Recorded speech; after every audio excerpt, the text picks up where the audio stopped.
अस्सलाम वालेकुम। मेरा नाम है उस्मान बट और मेरे साथ है महमूज परवेज।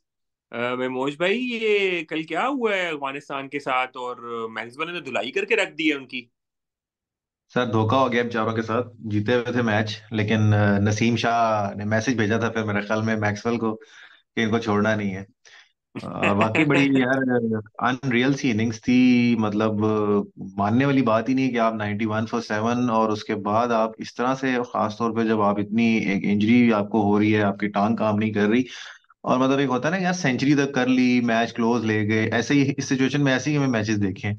लेकिन यार एंड तक फिनिश, और जब मेरे ख्याल में 30 से 40 रन चाहिए थे, तो उस वक्त 30-40 रन इसको अपनी डबल सेंचुरी के लिए भी चाहिए थे। तो मैं हैरान, मतलब कल तो शॉकिंग था। और इवन वो मैं सुन रहा था कि रमीज राजा को, कि कमेंटेटर जो कमेंट्री कर रहे थे, कि देवर शॉक्ड इवन।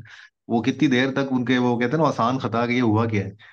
तो बड़ा जबरदस्त यार मैच हुआ है मेरे ख्याल में। अफगानिस्तान का ये कि वो थोड़ा सा बांग्लादेश की तरह वो अर्ली सेलिब्रेशन शुरू हो गई थी उनके कैंप में। वो अजय जडेजा एग्जैक्टली। ने मेरा ख्याल डांस वांस भी शुरू कर दिया था, सुना था।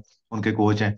तो वो सब भी चीजें, वो मेरे ख्याल में अर्ली सेलिब्रेशन जो है ना, बाद में इस तरह महंगी पड़ती हैं। और कई लोग जो हमारे आसपास जो बैठे होते हैं, हमारे मुहिब्बे वतन पाकिस्तानी, वो तो सीधा बना लेते हैं कि जी ये वर्ल्ड कप सेटअप है इंडिया और अफगानिस्तान के लिए, फिक्सिंग चल रही है, ये हो रहा है वो हो रहा है। उनको तो लगता है मतलब पाकिस्तान हार गया तो फिक्स है, इंडिया जीत गया तो फिक्स है, अफगानिस्तान जीत गया तो फिक्स है। देखें पिचेस पे आप कह सकते हैं ये बात कि यार अफगानिस्तान के लिए फेवरेबल पिच थी, जहाँ पे स्पिन था, फलां था ढिंगना, ये बात बात हो सकती है। लेकिन अव्वल तो स्पिन से ज्यादा आपने कल देखा होगा कि सीमर्स के लिए कितनी मूवमेंट थी। तो उसमें भी एतराज था कि जी इंडियन की स्विंग स्विंग हो रही है या अफगानियों की हो रही है, जबकि आप उठा के मैचेस देखें, काफी वेन्यूज हैं। जैसे अब आज पुणे का मैच हो रहा है, इधर भी आप देख सकते हैं, इधर भी ऐसे ही होना है कि यार जो रात के टाइम है ना, बहुत अच्छा खासा नया बॉल स्विंग कर रहा है, तो उसमें अर्ली सही है। विकेट्स ले ली तो आप दूसरी टीम को फंसा दिया। तो वही चीज हुई कल। उनके बॉलर्स माशाल्लाह ट्रेनिंग कर रहे हैं भाई, अगले वो भी अब थोड़ा सा वक्त के साथ साथ एग्जैक्टली सीख गए हैं। अच्छा, इसमें इसमें ये एक्सपीरियंस बात हो नहीं गया। आती कि हमें अगर इसको हमारे पाकिस्तानी टीम से कंपैरिजन करें तो कल अगर हम्म। हमें उससे ये सबक सीखने को नहीं मिलता कि देखें, आप अगर इतना डिलेड, मतलब आई मीन इतने 97 पे आप कहें 7 आउट थे, और तो मतलब उसके बाद उन्होंने देखे कैसे, मतलब उन्होंने फिर भी हार नहीं मानी, मतलब लाइक वो इंजर्ड पर्सन भी उसने कोशिश की है। तो मेरा कहने का हम्म। मकसद है कि हमें से ये पॉजिटिव चीज नहीं सीखनी चाहिए पाकिस्तान क्रिकेट टीम को, कि हमारे तो अक्सर हमारे एकदम से अर्ली विकेट्स गिर जाए तो हमारे तो बिल्कुल ही साफ जवाब दे जाते हैं, और हम तो मतलब बिल्कुल ही होता है कि प्रेशर में आ गए और बस घर जाओ। तो मतलब कि कम से कम आपको मैच को खेलना चाहिए। बाकी फिर वो जारी बात, जो अच्छा उस टाइम खेलेगा तो वो होगा। तो आपका इसके बारे में क्या कहना है? देखें एक तो पॉजिटिव चीज बड़ी ऑस्ट्रेलिया, क्योंकि ऑस्ट्रेलिया फिर ऑस्ट्रेलिया है, उसने बताना था कि सही। देखें रन रेट नहीं गिरने दिया कहीं भी। रन रेट आपका पूरे में, यहाँ पे हमारी क्या सिचुएशन होती है कि हमारा ये अगर 91 फॉर 7 होते हैं तो मेरे ख्याल ओवर 35 हो चुके होते हैं, 30 तो कंफर्म ही थे।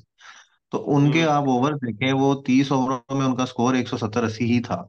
तो वो रन सही रेट है। लेके चलते हैं, ये मॉडर्न क्रिकेट आजकल की। और एक तो ये कि हमारी टीम में सिवाय एक फखर जमान के मेरे ख्याल में कोई है ही नहीं जो तेज खेल सके। मोहम्मद रिजवान रना बॉल खेल लेते हैं, रना बॉल थोड़ा ऊपर भी चल लेते हैं T20s की वजह से। फिर इफ्तिखार, लेकिन Iftikhar is not consistent even, वो भी इतना कंसिस्टेंट तो और बड़ी इसमें इनिंग्स इसमें ये बात भी नहीं आती कि मैक्सवेल जो है वो ये आईपीएल बहुत ज्यादा मतलब खेलते रहे हैं, तो मतलब वो इंडिया के पिचेस से, और पिचेस ये से वो भी थोड़ा सा बिल्कुल। एक वो मतलब एक वो भी तो होता है ना कि काफी फेमिलियर, और मतलब वो बिल्कुल ऐसे देखें, हाँ। गोरे जो है ना, गोरों को आदत है ऊंची बॉलिंग खेलने की, उनके तो बाउंस डिफरेंट है। लेकिन आईपीएल की वजह से इनको बड़ा फायदा हुआ है कि अब लो बाउंस के आदी हो गए हैं। दूसरा, इंडियन पिचेस भी काफी चेंज हो गई है, आपने देखा है इनका भी बाउंस अनइवन और ऊंचा नीचा रहता है, मतलब काफी चेंजेस। अब इंडियन पिचेस जबरदस्त हो गई हैं, हमारी पिचेस की तरह वो लो बाउंस सिर्फ नहीं है, मतलब बाउंस भी है, सीम भी है, स्विंग भी है, फिर आपका स्पिन भी चले, ठीक अब ठाक है। बात तो पाकिस्तान की निकली है तो मुझे जरा ये तो बताएं कि अब कल के मैच के बाद पाकिस्तान की क्या सिचुएशन है? क्योंकि हम तो हमेशा से यही होता है कि यार वो फलां टीम जीत जाए, वो उससे हार जाए, और हम उससे जीते तो हम पहुंच जाएंगे। तो वो मुझे लगता है कुछ ऐसी मैं यही सिचुएशन ज्यूम नहीं कर लगता रहा कल था के कि अब मैच आप के बाद क्या पाकिस्तान की, सिचुएशन है। हाँ मैं यही ज्यूम कर रहा था कि अब हम पाकिस्तान की तरफ आ जाएंगे, अगर आपने जिक्र जैसी की है। यार देखें अब सिचुएशन जरा ये है कि अफगानिस्तान अगर कल जीत जाता, तो कल तो हर कोई ऑस्ट्रेलिया को साथ दे रहा था, जो कि मेरे ख्याल में पहली दफा जिंदगी में होगा कि अब सारे पाकिस्तान ऑस्ट्रेलिया के लिए दुआएं कर रहा होगा। अगर तो अफगानिस्तान जीत जाता, तो अफगानिस्तान के 5 विन्स के साथ 10 पॉइंट्स हो जाने थे।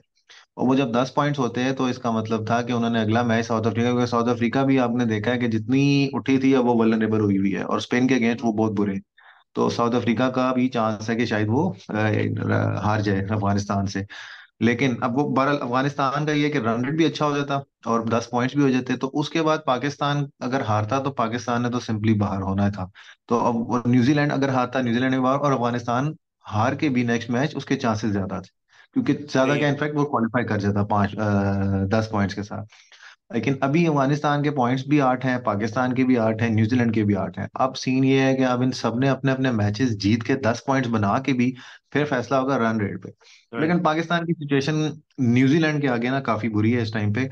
न्यूजीलैंड में के मैच में कह तो रहे हैं कि श्रीलंका के अगेंस्ट बारिश भी हो सकती है, काफी चांसेस हैं, लेकिन आज खबरें आ रही थी कि बारिश अब थोड़ी कम हो गई है। तो एक तो हम तुम्हारी तो दुआएं हैं कि या तो वॉश आउट हो जाए या फिर न्यूजीलैंड हारे, जो कि काफी कम चांसेस लगते हैं। लेकिन श्रीलंका भी जिस तरह उनके साथ पिछले मैच में हुआ, हो सकता है they will come back hard और वो एक अच्छा मैच खेल लें। तो पाकिस्तान को तो जो सिर्फ और सिर्फ जीत चाहिए श्रीलंका की और अपनी इंग्लैंड के अगेंस्ट।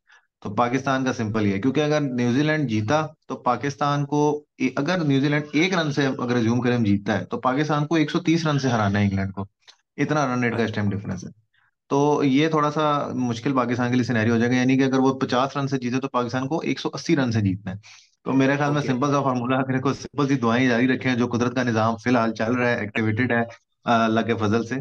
तो इसको एक्टिव ही रहे तो न्यूजीलैंड हारे और पाकिस्तान जीत जाए अपना अगला मैच, दैट्स इट। अफगानिस्तान के लिए रन रेट को मेंटेन करना थोड़ा शायद मुश्किल हो जाए अगर जीत भी जाता है साउथ अफ्रीका के अगेंस्ट, कि उनको काफी बड़े मार्जिन से हराना पड़ेगा। तो मेरे ख्याल में पाकिस्तान के सिंपल से यही चांस है, न्यूजीलैंड की हार और फिर पाकिस्तान जीतना।